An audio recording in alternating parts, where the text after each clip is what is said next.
Hello दोस्तों, कैसे हैं आप सब। आशा करता हूँ ठीक ही होंगे। कोविड का टाइम है तो थोड़ा सा बच के रहिए, बाकी सब तो सही रहेगा। ठीक है, और पढ़ाई ये कंटिन्यू रखिए, क्योंकि एग्ज़ाम का और कस्टमर का कोई भरोसा नहीं होता कब लगा दे, ठीक है, और कब आ जाए। तो आप कंटिन्यू रखिए। और आज हम ट्रिक ऑब्लिक स्टैटिक जीके में शुरू करने जा रहे हैं। क्या ख़त्म करने जा रहे हैं, जो पार्लियामेंट्री कमिटीज़ होती हैं, जैसे इनसे क्वेश्चन पूछा जाता है नॉर्मली किसी एग्जाम में, ले लीजिए कि तो इनसे एक क्वेश्चन नॉर्मली पूछ दिया जाता है, कौन सी सबसे बड़ी कमेटी है, या किसमें कितने ग्रुप हैं, या कौन सी अस्थाई कमेटी है या कौन सी अस्थाई कमेटी है। तो इसके हम दो पार्ट बनाएंगे, पार्ट 1 और पार्ट 2।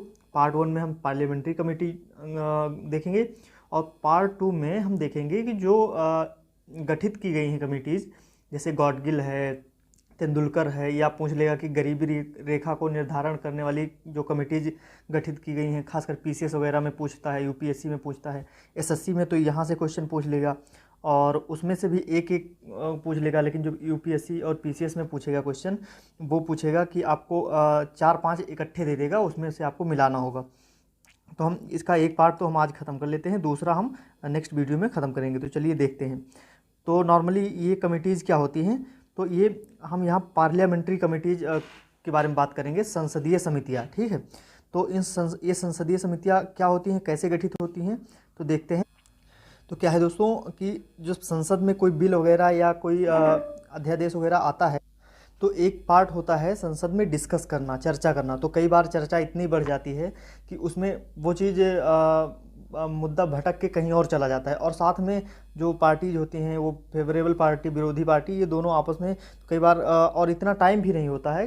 वही आप देखेंगे 0 आवर्स, फिर उसके बाद ये जो स्लैब बटे होते हैं उसमें जब बहुत ज़्यादा टाइम नहीं मिल पाता।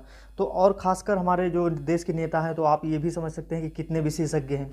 तो इसमें विशेषज्ञता की भी कमी होती है। साथ में कोई कानून आया तो वो पता है उसको कि काफ़ी डीप में रिसर्च करने के बाद ही पारित करना है, तो वो उनके बस की बात तो है नहीं। तो ये छानबीन वगैरह के लिए और उसमें विशेषज्ञता के लिए या उसमें निष्पक्षता के लिए, या कानून इम्प्लीमेंट होगा ग्राउंड लेवल पे नहीं होगा, इसके लिए जो संसद समितियां बनाता है, और ये संसद ही गठित करता है। कुछ लोकसभा के सभापति या राज्यसभा के सभापति, ये लोग मिलकर गठित करते हैं। तो वो संसद की समितियां कितने दो प्रकार की होती हैं, पहली अस्थाई होती है और दूसरी अनस्टेबल, अस्थाई या तदर्थ बोलते हैं। तो जो अस्थाई समिति होती है, उनका नेचर होता है परमानेंट टाइप का, या मतलब कुछ डेफिनेट कार्यकाल होता है कि 1 साल 2 साल जितना भी है, और इनका गठन लोकसभा द्वारा या राज्यसभा द्वारा या लोकसभा अध्यक्ष के अंतर्गत किया जाता है। इनका कार्यकाल लगभग 1 ईयर का माना जाता है, या एवरी ईयर ये गठित होती हैं और फिर ये विघटित हो जाती हैं, ठीक है। और अस्थायी समितियां हैं, तो इनका एक विशेष पर्पज से और इनका ऑब्जेक्टिव होता है, इनका नेचर ये होता है कि अस्थायी होती हैं। गठन इनका एक विशेष ऑब्जेक्टिव, विशेष उद्देश्य से किया जाता है, और उस उद्देश्य के ख़त्म होते ही इनको विघटित कर दिया जाता है, ठीक है। और कार्यकाल भी इसका बस सिर्फ उस कार्य के होने तक का समय तक होता है, ठीक। अब देखते हैं कि इसकी एक समिति है वित्त समिति। अगर अस्थायी समिति को देखा जाए तो इसकी है एक वित्त समिति है, फिर विभागीय समिति है, जांच समिति है, परीक्षण समिति है, और सदन के कुछ डेली वर्क के लिए कुछ कमेटी बनाई जाती है, या फिर उसके सलाहकार के लिए सलाहकारी समिति बनाई जाती है। तो ऐसे कुछ समितियां हैं, बट हमें इम्पॉर्टेंटली 2 पढ़ना है, जो विभागीय कमेटी है, और खासकर विभागीय में से हमारा जो फाइनेंशियल कमेटीज है, जिसमें से क्वेश्चन पूछता है लोक लेखा, पब्लिक अकाउंट, प्राक्कलन और पब्लिक इंटरेस्ट की कमेटी के बारे में पूछता है, ठीक है। तो इन तीनों पे हमें विशेषकर ध्यान देना है, और इन्हीं तीनों से हमें क्वेश्चन उठाने हैं, ठीक है। तो वित्त समितियां, इनके 3 भाग होते हैं, लोक लेखा समिति, प्राक्कलन समिति, और सार्वजनिक मामले या सार्वजनिक हितों से रिलेटेड जो कमेटीज बनाई जाती हैं, ये अस्थायी समिति होती है। और अगर हम तदर्थ समिति या अस्थायी समिति की बात करें, तो उसमें 2 टाइप की कमेटी बनाई जाती है, किसी विशेष टारगेट को जांच करने के लिए, उसका इंस्पेक्शन करने के लिए, और दूसरा जो संसद में चल रही कार्यवाहियों को क्या मतलब सलाह देने के लिए, या जो समझ में कुछ क्लॉज नहीं आते हैं उनको डिस्कस करने के लिए। तो अब देखते हैं वित्तीय समितियां, जो कि इम्पॉर्टेंट है, किसी भी एग्जाम में आती हैं। इसको सबसे पहले गवर्नमेंट ऑफ इंडिया एक्ट 1919 के तहत पहली बार 1921 में इसको गठित किया गया, 1921। और इसमें उस टाइम भी 22 सदस्य थे, और वर्तमान में 22 सदस्य थे हैं। और अभी करंट में 15 सदस्य आते हैं हमारे लोकसभा से और 7 राज्यसभा से। नॉर्मली आप कमिटीज में देखेंगे तो इसको याद भी कर सकते हैं, 2:1 का रेशियो लगभग रहता है और इसमें एक ज़्यादा ही मिलेंगे आपको, नॉर्मली 2:1। इसका एक एक्सेप्शन है प्राक्कलन समिति, जो सबसे बड़ी समिति भी मानी जाती है। तो इसमें टोटल 22 मेंबर हैं, इसको आप ध्यान रखिए। इसका कार्यकाल 1 साल का होता है और एवरी ईयर ये कमेटी के सदस्य रिप्लेस होते रहते हैं नए सदस्यों से, ठीक है। और इसमें कोई मंत्री नहीं होता है, मतलब कोई जो सदन में सदस्य हैं उनका कोई मिनिस्टर इसका मेंबर नहीं होता है, ठीक है। इसका एक सचिवालय वगैरह होता है, तो इसमें जो जैसे सचिव वगैरह होते हैं या सिविल सर्विस वाले हैं वही होते हैं। और अपॉइंटमेंट इनका सभापति या लोकसभा अध्यक्ष यही करते हैं। इनका कार्य होता है कि जो पब्लिक के खर्चे हैं या जो सीएजी के अंतर्गत आते हैं, कंट्रोलर ऑडिटर इन जनरल, उस पर जो ऑडिटिंग होती है उसकी जो तकनीकी अनियमितताओं की जांच करना, और वो अनियमितताओं की जांच का दृष्टिकोण जो वो होगा कि कानूनी तरीके से, मतलब जो इसमें कोई कानून या संविधान का उल्लंघन तो नहीं है, और साथ में हमारे इकोनॉमी या अर्थव्यवस्था के दृष्टिकोण से ये कितनी महत्वपूर्ण है। तो ये इसके पर्सपेक्टिव होते हैं जांच करने की वित्तीय समिति। अब आ जाती है हमारी प्राक्कलन समिति, जो इसकी फाइनेंशियल कमेटी की सेकंड पार्ट है, जो कि सबसे बड़ी कमेटी मानी जाती है। और यही पूछता है कि सबसे बड़ी समिति कौन सी है, तो प्राक्कलन समिति है। ये भी 1921 से वित्तीय समिति के अंतर्गत स्टार्ट हुई थी, बट हम जो प्राक्कलन समिति के नाम से वो स्वतंत्र भारत के बाद 1950 में जॉन मथाई जब वित्त मंत्री हुआ करते थे तो इन्होंने सिफारिश करी थी और इस सिफारिश को मानते हुए सदन ने गठित किया था। शुरुआत में इसमें 25 मेंबर हुआ करते थे और अभी 30 हैं, और 1956 में ये बढ़ा के 30 किए गए हैं। और इम्पॉर्टेंट बात इसकी ये है कि ये सारे मेंबर लोकसभा के ही होते हैं, 9 मेंबर्स कम इन राज्यसभा। सॉरी, आप इंग्लिश पे विशेष ध्यान न दें। तो ये कोई, मतलब ये आप माने कि कोई ही मेंबर राज्यसभा से नहीं आता है। बस कार्यकाल 1 वर्ष।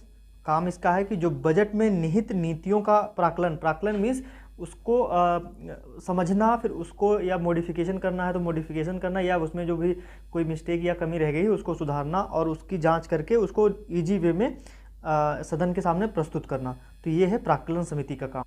तीसरी है सार्वजनिक उपक्रम के मामले की समिति।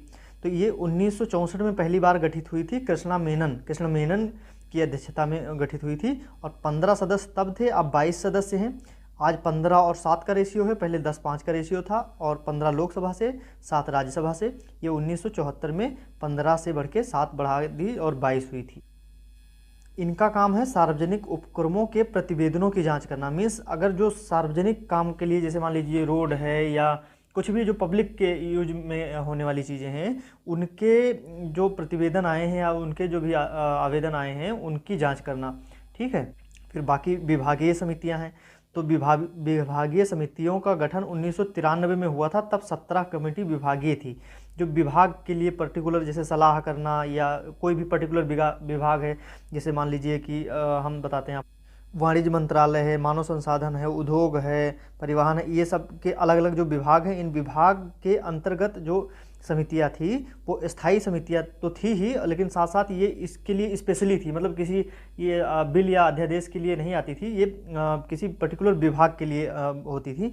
और 2004 में ये 17 से बढ़ाकर 7 बढ़े 24 कर दी गई। तो अभी 24 कमेटियां काम कर रही हैं उन पर्टिकुलर विभाग में, और वो विभाग आप जाके देख सकते हैं कि कौन कौन से विभाग हैं। जैसे वाणिज्य मंत्रालय है, अभी परिवहन बताया, कार्मिक लोग हैं, ये राज्यसभा और लोकसभा के अलग अलग विभाग हैं, तो इनके अकॉर्डिंग अलग अलग समितियां काम करती हैं। तो इसमें अब याद करने की आपको जो इम्पोर्टेंट बात है उसको मैं बता दे रहा हूँ कि प्राक्कलन समिति को सबसे बड़ी समिति मानी जाती है। इसके 30 मेंबर हैं और इसमें कोई बहस नहीं होती, मतलब इसमें क्या कह लीजिए कि इसके जो प्रतिवेदन आते हैं इस पर सदन में बहस नहीं होती, मतलब जो आते हैं जो इन्होंने दे दिया वही वैलिड माना जाएगा, ठीक है। इसका कार्यकाल 1 साल का है और सबसे बड़ी है, आप समझ ही गए, 30 मेंबर हैं और सारे लोकसभा से हैं, कोई मिनिस्टर इसमें नहीं चुन के आता है, ठीक है। अब लोक लेखा समिति है, इसमें जो है ये प्राक्कलन समिति की जुड़वा बहन आपको बोल सकते हैं या ट्विन सिस्टर बोल सकते हैं। इसमें 22 सदस्य हैं, तो 15 और 7 का रेशियो है, 15 लोकसभा 7 राज्यसभा से हैं। इसे लघु लोकसभा भी कहते हैं, इस समिति को क्या कहते हैं, लघु लोकसभा, मतलब छोटी लोकसभा। बस ये इसका मेन पॉइंट है याद रखने का। और फिर सरकारी उपक्रमों की एक समिति है, इसमें भी 22 मेंबर हैं, टोटल 22 मेंबर हैं, ठीक है। तो इसको बस इतना याद करना है और इसमें और ज़्यादा कुछ समझने की ज़रूरत नहीं है, बस इतना आपको याद रखना है। Thank you. और हम नेक्स्ट वीडियो में लाएंगे जो कि समितियाँ बनी हैं, वो यूपी पीसीएस के एग्ज़ाम में अभी पूछा गया था, तो उसको हम एग्ज़ाम के प्रीवियस ईयर से रिलेटेड करके लाएंगे। ठीक है, थैंक यू।